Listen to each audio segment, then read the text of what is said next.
Hello, humans. It's Amy Register with Greater Than Rubies Television, the place for you to come to get tips and resources and get into some crazy discussions about stuff that's going to help you live your best life possible for Christ.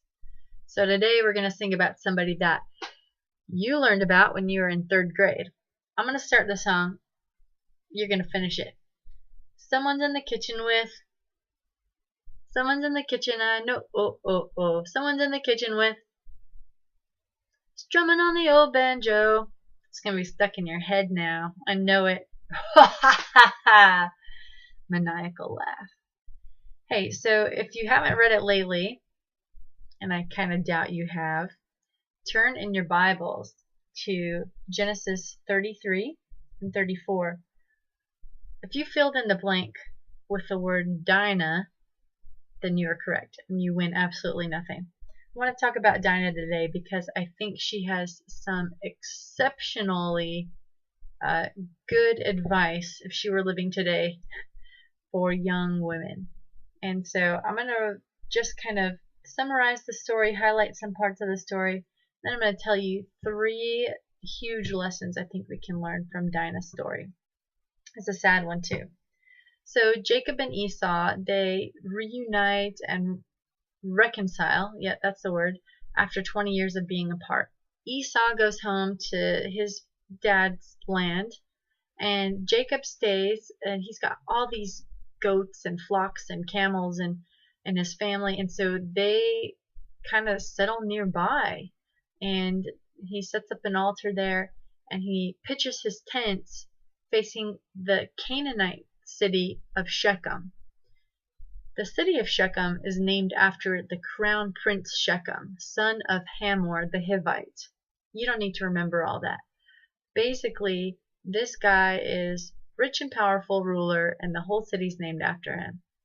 I want to read a couple of verses straight out of the Bible, so you know I'm not making them up. Verse 34 says, "Now Dinah, the daughter of Leah, whom she had borne to Jacob, went out to see the daughters of the land." So Dinah, who we know historically would have been about 14 or 15 years old, goes out from her tent in, far away from the city. She wants to go make friends with the girls of the land. When Shechem, son of Hamor the Hivite, prince of the country, saw her, he took her and lay with her and violated her. This is a gentle biblical way of saying she was raped. Okay, this is not a good story at all. So he wants to marry her, though. He's a decent guy, and he goes and he wants, he talks to his dad. He says, "Dad, please go get this girl for me. I really, really want her for my wife." And so his dad, Hamor, goes to talk with Dinah's dad, Jacob. Now, Jacob's brothers are coming in out of the field, and they've already heard that he's taken advantage of their sister. And this is terrible. This is totally terrible, because if you, in this culture, if you have a wife that's unfaithful, by law, by biblical law, you can divorce her. The same is not true for your sister. If your sister is unfaithful, she is still your sister. And so there's a lot of shame associated with this. And they're mad. Well, Hamor pitches it. He's like, "Look, my son really is in love with your daughter. Can he please have her hand in marriage? And that'll make us one big happy family. You won't have to rent your land from me anymore. And we can share the wealth, basically." The brothers, they're conniving, and they say, "Sure, you can have our sister for your son if every male in the city will get circumcised." And it actually goes over. The city elders pitch it because there's a lot of wealth to be gained, and so all the guys are circumcised. Now, on the 3rd day, when they're really sore and their male bits are inflamed and they're all laying around groaning, those sons of Jacob, Levi and Simeon, come in and slaughter everybody in the city, including Shechem and his dad.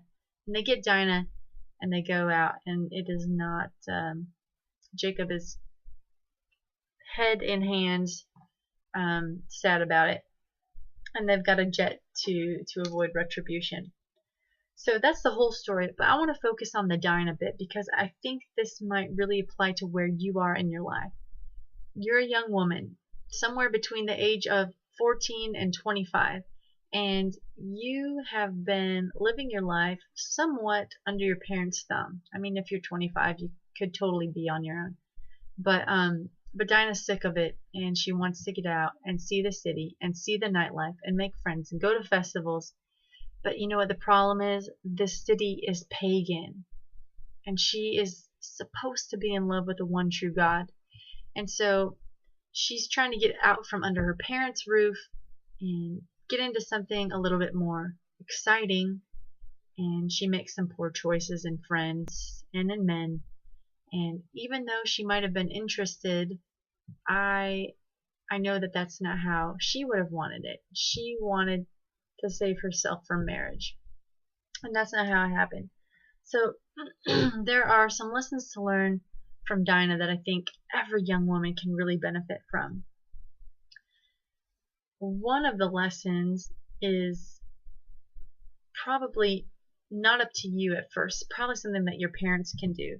But the first lesson is don't pitch your tent facing someplace that you don't want to end up, because when you set your house or your sights or whatever it is, I mean, it's very figurative, but when you're facing something that you don't want to head towards, you face the wrong way. I mean, it's like when you're playing baseball. Everyone says keep your eye on the ball. That's because you're hoping to hit the ball. And wherever you look, that's where you'll go. So be careful where you pitch your tent. And the second one is don't be so eager to get out from under your parents' roof, especially if they're godly folks. I mean, Dinah was interested in getting out on her own, but she did not yet have the judgment to ascertain what things were actually wise for her to do and what things she was just impulsive about. And that led her into the situation where she was eventually raped. I don't know how much time went on between those things, but there was certainly a path towards that. And number 3, when you're looking for friends, I remember thinking, you know, how important friends were even at a young age, but I don't think that's normal. I mean, I think we just make friends and then try to justify them. But the thing is she went out to seek the daughters of the land. She wasn't even looking for men necessarily, or that could have been her cover, but she was going out into a pagan city doing pagan things, and she ended up with a pagan guy who, as far as pagan guys goes, he was actually pretty honorable.